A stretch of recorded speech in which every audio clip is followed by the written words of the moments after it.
Guys, okay na sa dami guys.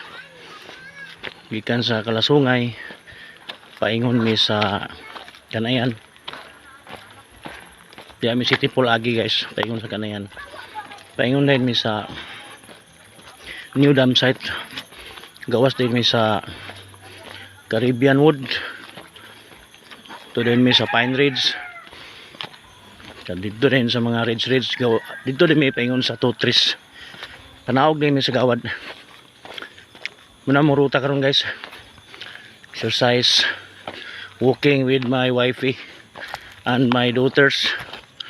So akong duha ka mga angel to na naguna-una na. So kami baklera mi kay ubanan ako akong wifey kay akong gibaging ni kay ako ning ipaaway og boxing. Okay, salamat guys. Diri taman.